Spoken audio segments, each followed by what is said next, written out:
शुरू अल्लाह के नाम से जो बहुत मेहरबान और निहायत रहम करने वाला है। जो ये कला सीखना चाहते हैं, जो हमारे हुनर दोस्त हैं, उन सबको मेरा सलाम। उम्मीद करता हूँ कि आप वो सब चीज़ें ले आए होंगे जिनको हमने पहली क्लास में डिस्कस किया था और जिन चीज़ों की ज़रूरत होती है कैलीग्राफी सीखने में।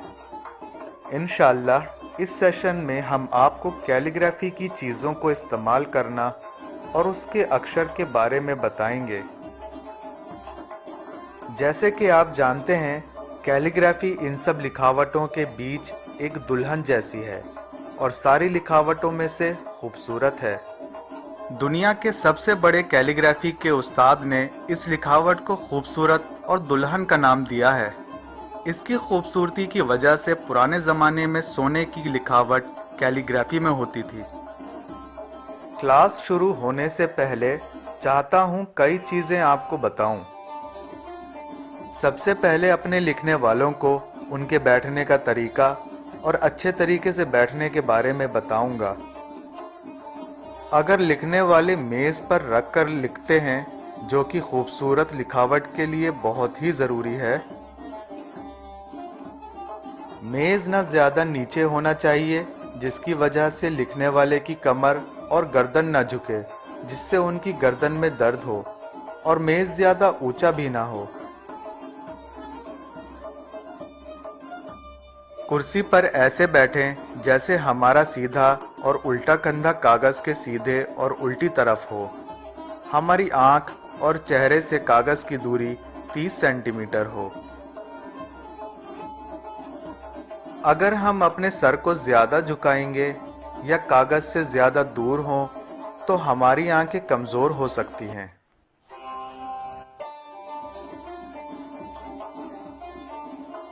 हमने देखा है कि आप में से कई ऐसे लोग होते हैं जो कागज़ को उल्टा रखते हैं, पर इस तरीके से वो ये लिखावट को सीधा नहीं देख पाते, और ये गलत तरीका है जो बचपन से हम स्कूल में किया करते थे। दोस्तों, ध्यान रखिए, कागज़ को सीधा चेहरे और कंधों के सामने और उनकी नज़र सीधा अपने कागज़ और लिखावट में रहे जब वो ये कैलीग्राफी लिख रहे हों। देखा गया है कागज़ को सीधा रखा है, पर कई लोग खुद ही उल्टा बैठते हैं, कभी सीधे या उल्टे हाथ की तरफ बैठते हैं। ये भी वही गलत तरीका है।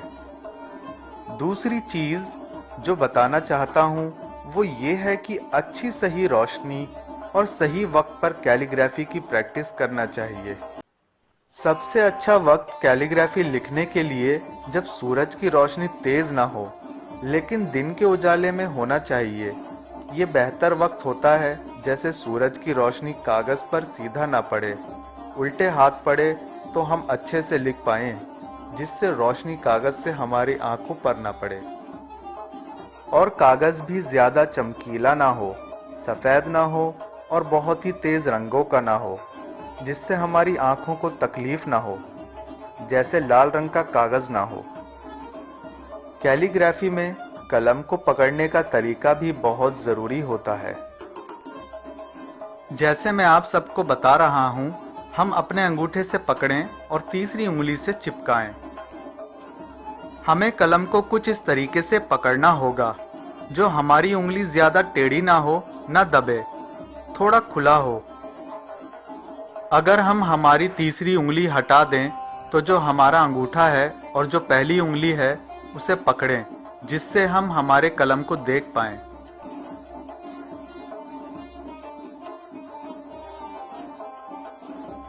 कलम और उंगलियों का फासला इतना हो जितना हमारी 3 उंगलियों के बीच में फासला होता है, जिससे हम हमारे कलम और लिखावट को आसानी से देख पाएं।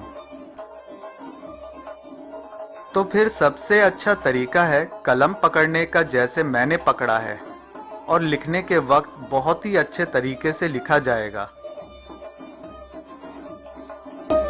अगर आप लोगों ने अपना कलम या पेन ऐसे पकड़ा होगा जैसे हमारी तीसरी उंगली थोड़ी सी दबी हुई हो, तो वो तरीका गलत है।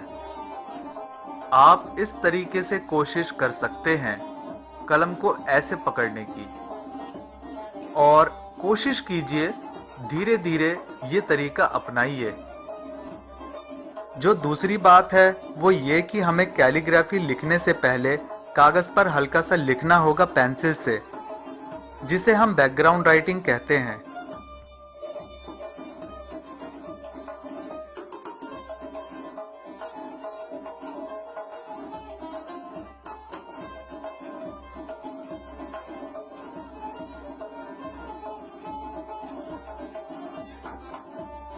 इस बैकग्राउंड राइटिंग के दो तरीके हैं। पहला तरीका जो लिखावट का असली हिस्सा होता है, जिसे हम खत्ते कोर्सी कहते हैं, और उसी के मुताबिक लिखेंगे।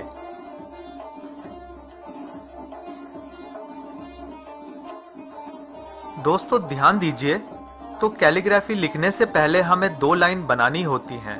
एक बैकग्राउंड राइटिंग जो हम पेंसिल से लिखते हैं, हल्का, जिसे हम कोर्सी असली भी कहते हैं।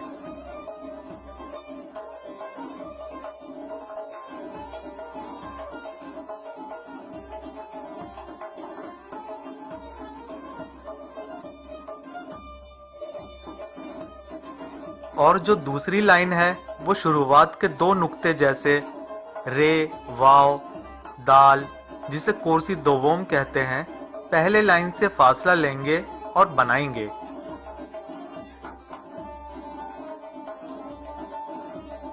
जो सबसे ज्यादा जरूरी है वो कुर्सी अव्वल है, जिसे बैकग्राउंड राइटिंग कहते हैं, जो कागज पर लिखावट से पहले लिखा जाता है, जिससे कैलीग्राफी की लिखावट बिल्कुल सही और खूबसूरत लिखी जाती है।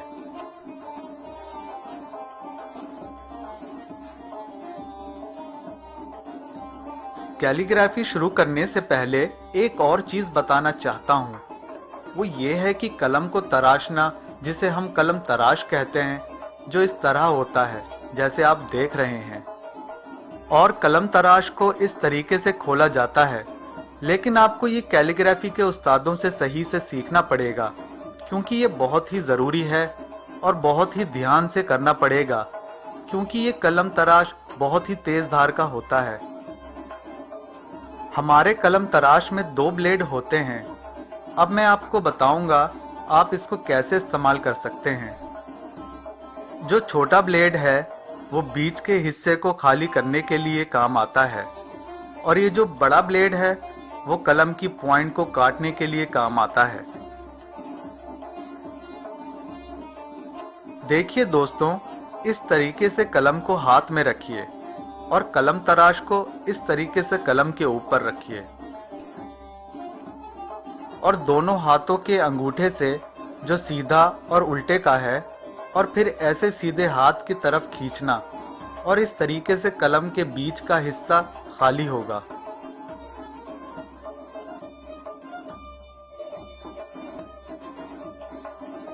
यह हिस्सा पहले कलम का तराश होगा, फिर जो दूसरा हिस्सा है वो जैसे कि आप देख रहे हैं, मैंने अपनी उंगली से कलम के नीचे पकड़ा है, जिससे हमारा कलम ना टूटे, और बहुत ही हल्के और ध्यान से कलम के नोक को, जो कोने का हिस्सा है, जितना ज़रूरत है उतना ही बारीक काटें। आगे का हिस्सा बिल्कुल इक्वली ऐसे ही तेज होना चाहिए। देखिए, एक कलम तैयार है। हम इसे तराशेंगे और इससे कलम का छिलका निकलेगा, और इसके ऊपर का हिस्सा तेज करेंगे। इसे कलम का नाखून कहते हैं। कलम को तराश करने के लिए, जैसे पहले बताया था, मजबूत लकड़ी की ज़रूरत है, जिस पर रखकर हम कलम को दोनों तरफ से तराश करते हैं। जो कलम तराश का मोटा ब्लेड है उससे तराश करेंगे।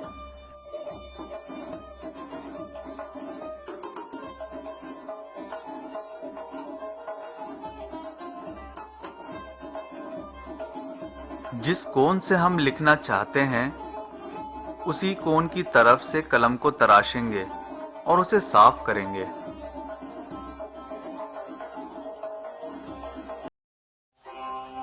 कलम में थोड़ा सा कट होना चाहिए, जिसे हम फाक कहते हैं। जैसे पीछे से कलम तराश को कलम के बीच में या फिर उल्टी तरफ रखकर इस तरीके से प्रेस करके हल्के से कट लग जाएगा।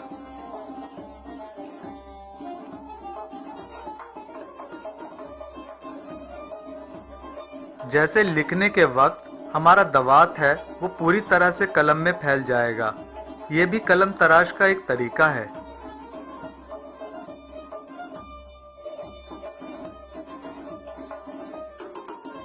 दोस्तों, जैसे हमने बताया था, थोड़ा ध्यान दीजिए। ये काम बहुत ही ध्यान से करना चाहिए ताकि आपका हाथ ना कटे। ज़रूरी कैलीग्राफी के उस्ताद से पहले हम ये अच्छे से सीखें, फिर खुद कोशिश करें कलम को तराशने की। कलम तराश के बाद हम शुरू करते हैं कैलीग्राफी का लेसन।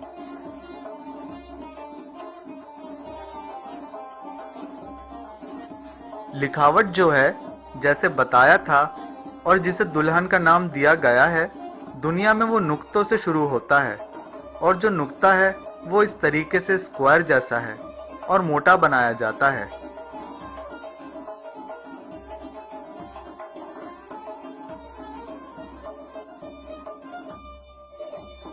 और ये हमारे कलम की चौड़ाई बताता है। जो ये लिखावट लिखते हैं, एक नुक्ता लगाते हैं और फिर एक लाइन खींचते हैं, जिससे हमारे कलम का जो चौड़ा हिस्सा है और जो नाजुक हिस्सा है वो कितना है, इसलिए ये लाइन खींचते हैं। ये बहुत ही ज़रूरी हिस्सा है। कई बुजुर्गों का यकीन है कि ये नुक्ता जो है, इसके बारे में मौला अली अलैहिस्सलाम ने फरमाया कि बिस्मिल्लाह का बा का नुक्ता मैं हूँ। दरअसल इस कौल से इस बात का अंदाज लगता है और इसकी अहमियत का अंदाज़ा लगाया जा सकता है। जो हमारे हुनर दोस्त हैं वो मौला अली से मदद मांगते हैं और उनकी दिली ख्वाहिश होती है, उनकी ये तमन्ना होती है और वो इसके लिए दुआ करते ताकि इस कैलीग्राफी को सीखने के लिए हमें कामयाबी हासिल हो। जिस तरह नुक्ते का एक जाविया पेश किया, साथ साथ पर यह नुक्ता कलम का अंदाज़ा लेना भी होता है, जिससे हम इबारत की खास करके लिखे गए अक्षर की मोटाई और लंबाई जान सकते हैं, जो सब हम कैलीग्राफी में इस्तेमाल करते हैं। जैसे कि एक वर्ड 4 या 5 नुक्तों का है, जिसकी हम चौड़ाई और लंबाई बताते हैं। ये सीधी लाइन जो हम खींचते हैं वो कलम पे लगे हुए दवात में जो गोला होगा उसे साफ कर देगा। और सबसे ज़रूरी जो कलम का कोण हमें बताता है, कैलीग्राफी में कलम का जो कोण मतलब एंगल जो है वो साबित होना चाहिए। मतलब जब हम कलम को कागज़ पर रखते तो वो एकदम सही दिशा में हो, जिससे हमारा हाथ ना लड़खड़ाए। कलम का ये कोण जो है वो 33 डिग्री ऊपर से और 57 डिग्री नीचे से है।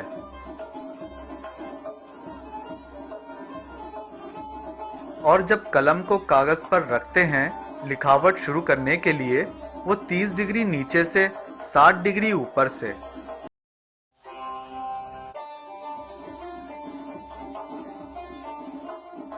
जो दूसरे उस्ताद होते हैं उनकी सोच ये है कि कभी कभी थोड़ी डिग्री बदल भी सकते हैं, जैसे 2 या 3 डिग्री। 30 डिग्री की जगह 32 डिग्री भी हो सकता है। कैलीग्राफी के कुछ दूसरे उस्तादों का ख्याल इससे जुड़ा भी है और अमली तौर पर उन्होंने इसको मुख्तलिफ अंदाज में करके भी दिखलाया है। मसलन कलम के एंगल या डिग्री के फ़र्क को लेकर उनके यहाँ ज़्यादा सख्ती नहीं पाई जाती। दूसरी चीज़ ये कि जैसे हम लिखना शुरू करते हैं और जहाँ से लिखावट शुरू होती है उसे ज़ाविये हरकती कहते हैं। जब कलम ऊपर से नीचे की तरफ आता है, पहले थोड़ा हल्का होता है, बाद में 30 डिग्री नीचे से और 60 डिग्री ऊपर से, मतलब पहले वाले एंगल से बिल्कुल उल्टा। इस तरह कलम का कोण बदला जा सकता है और इसके कोण में कुछ डिग्री और एंगल की तब्दीली की जा सकती है। जैसे कुछ देर पहले बताया, ये डिग्री कम भी हो सकती है और बढ़ भी सकती है।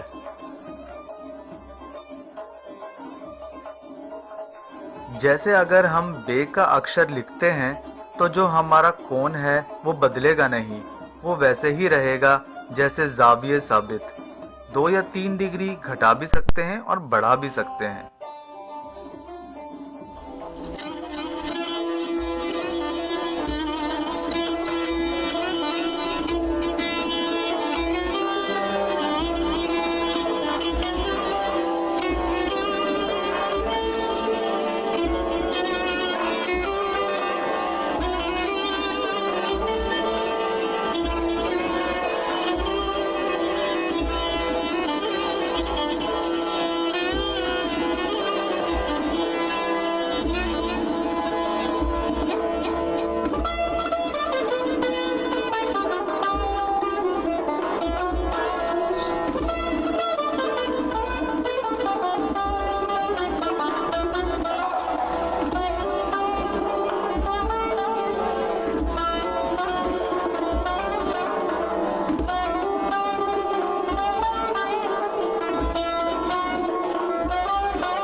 मैं उम्मीद करता हूँ आज का लेसन आप सभी ने अच्छे से सुना और समझा होगा और आप सभी इससे भरपूर फायदा उठाएंगे। कैलीग्राफी के बारे में सभी छोटी बड़ी बातें आपने अच्छी तरह सीख ली होंगी। जो आज हमने बताया, मेज़ के बारे में, किस तरह बैठा जाता है, रोशनाई के बारे में, कलम तराश के और कैसे कलम पकड़ते हैं, और ज़रूरी चीज़ें कलम के कोण के लिए, वो सभी चीज़ें आपको अच्छे से समझाई हैं। मैं हमारे अगले क्लास में आपको शब्दों के लिखने का पूरा तरीका बताऊंगा। आप सभी को अल्लाह के हवाले करते हुए सभी से अलविदा लेता हूँ। आपका दिन अच्छा हो।